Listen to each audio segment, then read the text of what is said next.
একদিকে উন্নয়নের ডামাডোল পেটাচ্ছেন বিধায়ক মিহিরকান্তি সোম, অন্যদিকে নির্মাণের 2.5 বছর যেতে না যেতেই নদী গর্ভে তলিয়ে যাচ্ছে উধারবন্দ বড়খোলার সংযোগকারী শিরিস্থল সেতু। উধারবন্দ বড়খোলার সংযোগকারী অমরাননগর শিরিস্থল সড়কের শিরিস্থল এলাকায় নির্মাণ করা হয়েছিল আরসিসি সেতু। নির্মাণের পর ঘটা করে সেতুর উদ্বোধন করেছিলেন সাবেক সাংসদ ডক্টর রাজদীপ রায়, কিন্তু নির্মাণের 2.5 বছর যেতে না যেতেই সেতুর একপাশের অ্যাপ্রোচের বড় অংশ তলিয়ে গেছে ডলু নদীর গর্ভে।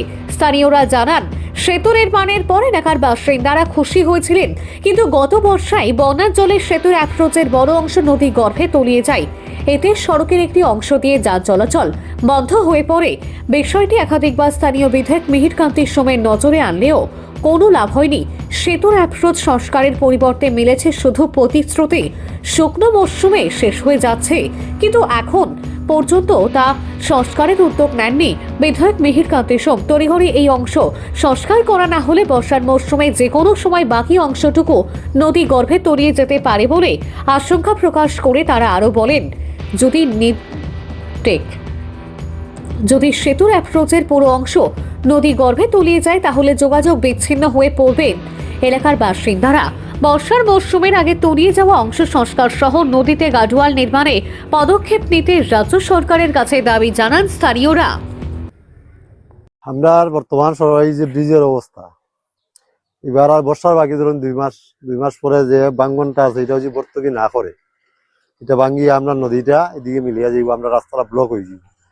বিশেষ করে বর্তমান সরকার বা পিডব্লিউডি যেই আছে তার কাছে আবেদন, যাতে বর্ষার আগে আমরা এই বাঙ্গনটা ভর্তুকি করিয়া দেই, ব্রিজটা ঠিক করিয়া দিন, আমরা যাতায়াতের ব্যবস্থাটা নষ্ট হয়ে যায়।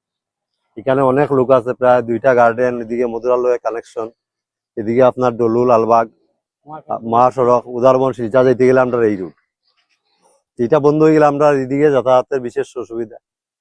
তাই আমরা বিশেষ করে আবেদন রইল যাতে অতি সত্তর এটা মানে ভর্তুকি করিয়া এটা সম্পূর্ণ হয়ে যায়। এই বিষয়ে মিহিরকান্তি সোম বা বর্তমান আরো তো প্রার্থী যে আসুন হেমাঙ্গ শেখর দাস, আরো মোটামুটি বহুজন আছেন যে তাই সবই আইনা দেখানি হয়েছে যে এটা তারা কইলা যে অদ্য করাইলিম হইয়া তো আজকে অতটা দিন যার গিয়া কেউ কোনো পদক্ষেপ নিরা না। সামনে আবার ইলেকশন আইছে, ভোটের লাগি তো সবু আইন, এবারের বর্ষা আইলে থাকতো না তো, কারণ অতটুকু গেছে গিয়া গত 1 বছরে, আর সামনের বছর আইতে তো শেষ হয়ে যাবে। এটা খুবই জরুরি, কিন্তু খরচা পড়ে যাবে। কি বলবেন এই বিষয়ে? কি বলবো, আমাদের এখানে তো এমএলএ এমপি অনেক নেতা মন্ত্রী এসে গেছেন, হয়ে যাবে বলেছে, আশ্বাস দিয়েছে আমাদেরকে, কিন্তু এখনো তো হয়নি। আর 2 মাস বাকি। এই বৃষ্টিতে ফ্লাড হবে, ফ্লাড হলে তো আমাদের রাস্তাটা চলে যাবে, তারপরে তো আমাদেরকে এই নদী পের হতে লাগবে পায়ে হেঁটে।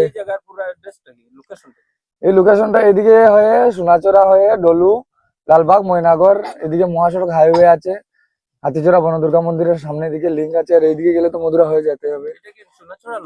না না না, এটা ডলু নদী। ডলু নদী, এটা অমরানগর, এই জায়গাটা হচ্ছে শ্রীস্থল। এটা ডলু নদী এটা অমরানগর বলে। হ্যাঁ, ব্রিজটা যেটা সংযোগ রয়েছে এটা মানে অমরানগর টু শ্রীস্থল রোড। অমরানগর টু শ্রীস্থল। এই ব্রিজটা মানে ভিআইপি সড়ক মতলব মহাসড়কের সাথে, মহাসড়কের এখান থেকে ধরুন 7-8 কিলোমিটার হবে, 7-8 কিলোমিটার হবে। ধন্যবাদ। খুবই আমরা প্রয়োজনীয়, কারণ আমরা সবকিছু আসা যাওয়ার লিগে বাগান দিকে, আমরা চাউল যদি 2 কেজি আনতে হয় ও নদী পাড়িয়ে আনতে হয়, কোনো সময় মানে নদীর মধ্যে জল হয়, আমরা যেতাম পারি না। এই দিন মোটামুটি রাত্রে আমরা আরো থাকতে লাগে, চাউল জিনিস কোনো আনতে পারি না গিয়া। তো যাই হোক, আমরা রাস্তাটা হয়েছে, ব্রিজ হয়েছে, হওয়ার ফলে খুবই মানে আমরা আনন্দিত হয়েছি। তবে এবার যদি কাজ না করানি হয় তাহলে এই জায়গাটা মানে ভাঙিয়ে যাইব গিয়া।